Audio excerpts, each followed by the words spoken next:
Hi, I'm David Crombie, CEO of EAC, and I'm here today with Ted Hanson, Chairman of EAC, and past Chairman Dale Whittaker. Welcome, Ted and Dale. Thanks, David. Yeah, thanks, David. We've just had our EAC Board meeting, and today is actually Dale's last board meeting with the Co-operative. Dale's been a member for 31 years, served as the Director for 20 years, and 12 years as Chairman. And I thought I'd do one last interview with Dale to recognise his contribution to the Co-operative. Dale, tell us a little about your career in real estate. Look, First of all, congratulations. Thank you, Ted. On getting to this point. Thank you very much. Yeah, look, I started off in property management with an office actually that Ted ended up owning in the end, as strange coincidence would be. Moved on to owning my own office, and that's where I became a member of EAC. Proud member of EAC, always been very proud. Very strong in the Illawarra, always been strong in the Illawarra. Served on the local committee for a number of years before coming to the Sydney Board. And as a result, just ran my business through that time. Just went through a number of franchises. Started off with Doug Maloof in the Doug Mail brand, which morphed into Doug Mail Harcourts, and eventually I ended up at MMJ. So yeah, just an average office, mid-size office with between 10-12 staff, but operated through mainly residential, but also some commercial in sales and management. So yeah. Dale, in this time you would have seen a lot of changes in the industry. Do you want to tell us about some of the changes that you've seen? Just massive, just a few. Massive change, David, and massive not only in the industry but in the imposts within the industry as well. I think has also been a key factor. I remember back when we first started, we used to get, the technology was such that we used to get a weekly update of the listings, of price changes and so forth, and new listings. It was on paper, couriered to an office, and it was on a list. That was sufficient. That's what everyone worked off. You had a paper listing book where you updated the book weekly, and new listings were sent out, and that's the information you got, was a black and white snap of the photo on the front, and on the back was some particulars about the property, and that was it, weekly. They called it Form 3, wasn't it? Yeah, Form 3. Yeah, every sales agent had a book which was used to carry around, or several books depending on what suburbs you covered. And then we went to a bit more technology, and eventually we couldn't download photos because we couldn't compress the images enough and so forth. And anyhow, it got to where it is now, where you know, everything's electronic, and you know, it's made it, you know, much more streamlined. But of course, back then also the Realtor magazine was much more predominant, not only in the Illawarra but in Sydney. There was a Newcastle publication. There were publications all over the place, and that was the form of advertising back then. It was really before pre-internet days, obviously. So the internet coming in was a very big change. It was newspapers and broadsheets and Realtor magazines were the means of promotion of property back then. And then along came smartphones. Along came smartphones, and I remember sitting through very many meetings with in the franchise group talking about, oh, this web stuff, do we need to do anything with that? Or, you know, they're talking about after 3 years we need to update our page, and, you know, what's that all about? You know, and it was just, people did not get it. And the industry as such didn't get it, because that's one of the big changes that came about, was the development of portals. And how they've changed the industry. You know, they've taken, when I started in real estate, the agent was the person who had all the knowledge, and the buyer or seller had virtually no knowledge. They really had to rely on the agent, didn't they? That was a position of power that the agents had back then, is that they were the ones with the knowledge. And what's changed is that now often the seller or the buyer, whichever you happen to be dealing with, have as much, if not more, knowledge than the agent does, because they're focusing on a specific property or a specific area, and as such they've researched it to death, and it's available on the internet. So you know, now the agent's role, I see, has changed. Much more of a facilitator of that whole process. Yes. And has to be up to date, up to speed, to the minute, with accurate information at the time that they're talking to their buyers and sellers. Exactly, and that the communication probably should have always been important, but it's become more and more important now because, as I say, you've got to be proving your worth as an agent as to why they need you, because they can do much of the stuff to themselves in the process. Do you think there's been a comparable increase in skill set with the agent? Do you believe there's been a step up? I think it's varied, Ted. I think there's the top officers. I think yes, they have. They've really stepped up, and some of the young people coming into the industry, particularly with their use of technology and the way they're able to put another level into it than even the punter out there can do, with the channels they have through information available through like EAC, mapping and so forth. They can put more to the equation than the putter in the street could do, but unless you've got bringing that extra to the table and communicating and adding some value to your service, then some of the old stages, such as myself, that becomes increasingly difficult, and as such their relevance to the buyer or seller fades as well. And I think that's why you also see things like purple bricks and stuff coming in, where people are going to be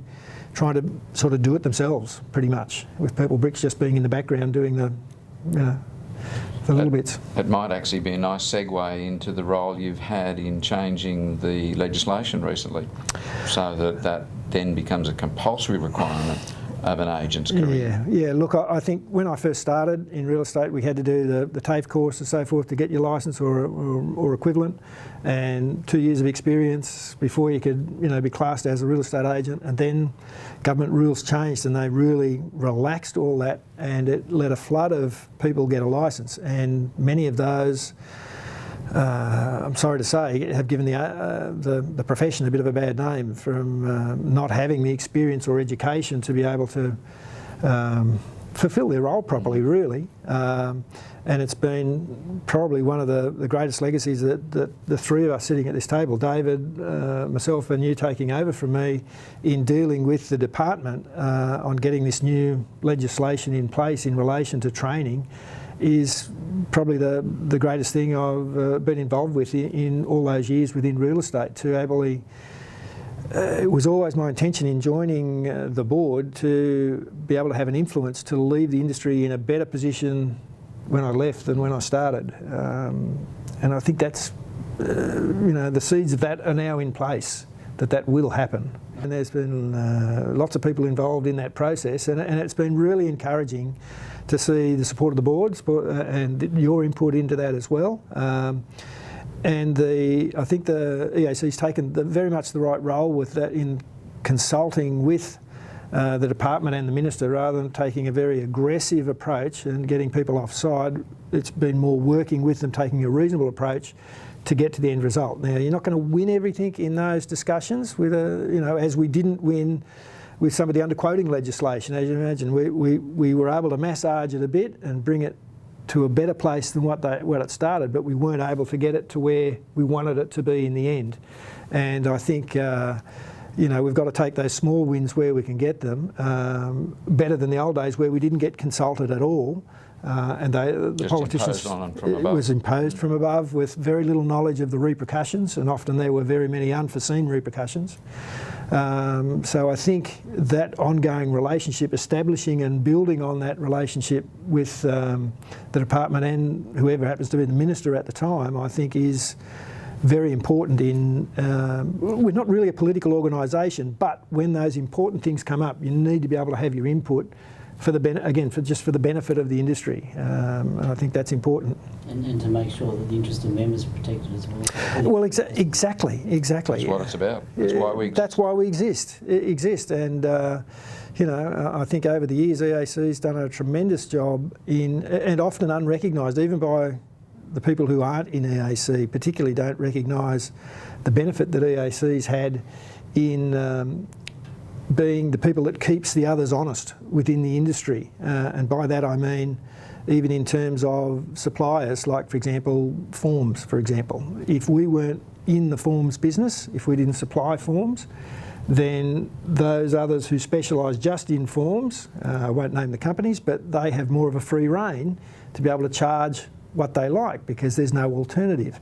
Same with data, for example. You know, you'd be paying much more for your data. Those members who aren't even members of EAC would be paying much more for their data than they are now if EAC was not in that marketplace providing data as an alternative at a cheaper price to keep their competitive price down. So I think we've helped everyone within the industry, even though many of them probably don't even realise it. In your time as a member and chairman of EAC, Dale, you would have seen many changes within EAC itself. Very different organisation. You know, again, we were to a large extent, or maybe not to a large extent, but to an extent in the printing business. We had in the offices at Villawood, we had downstairs very large 5-post printing presses that used to run off the magazine and do things. That's all changed. We've headed in the right direction. The beauty of EAC, and under your direction, David, particularly, is been to be able to move forward with the changing times, because there has been so much change in real estate and very much on a technology basis, and your skill in that area and acumen to pick the winners in there has been instrumental in keeping EAC viable and a top of mind in agents' minds. Exactly. So I think you'd be very much commended on that role you've played within EAC to keep us pushing forward, because it has been an evolution. It has been very much an evolution from where we were back then. I mean, we've had to help agents through things like, I remember having meetings about how do we help agents deal with GST. You know, I was chairman when that came about, you know, and, you know, how to streamline our own processes to reduce the cost for agents so that we could, you know, do better products. So, yeah, it's been quite a bit over the years in the change. The number of staff changed and location changed, and I think it's just become continually more and more professional too as it's developed over the years. So, Dale, what are your plans for retirement? Oh, look, a lot of travel, hopefully, both Australia and abroad. I've bought a large caravan, so I hope to enjoy more time in that. And yeah, when I can get my wife to retire as well, hopefully some overseas travel. So yeah, I'm doing a small development down in Kiama, but that's only just, that won't hopefully take long. And yeah, be freed up to do some more. I'm sure we'll be able to follow your travels on social media. Yeah, a blog. We can set it up for you. Yeah, well, I would, with my technical abilities, I would probably need David to set that up for me, but that's probably something that I could do, yes. Yeah. Ted, on behalf of the board, I mean, do you... Yeah, look, very much so. Dale, you've been a tremendous contributor all the way through this whole process. It's also nice when I stepped into the chairman's role to have a voice and an ear to chat to when important things come up. So certainly from a board's perspective, we wish you the very, very best of the future. You've certainly earned the right to go off and enjoy that extra time you'll now have. We will miss your counsel and look forward to checking in with you from time to time. Thanks, Ted, and I appreciate the thoughts, and but I must say it's been an absolute privilege to hold the role that I have, particularly over that length of time. It's something that really opens your eyes to the breadth of the industry and what it can and should be, and I know under your stewardship it's going that next step. What you're bringing to the table, and that's why I got you on the board. You know, suggested you come on the board in the first place. I have absolute confidence in your ability to take the cooperative to that next step.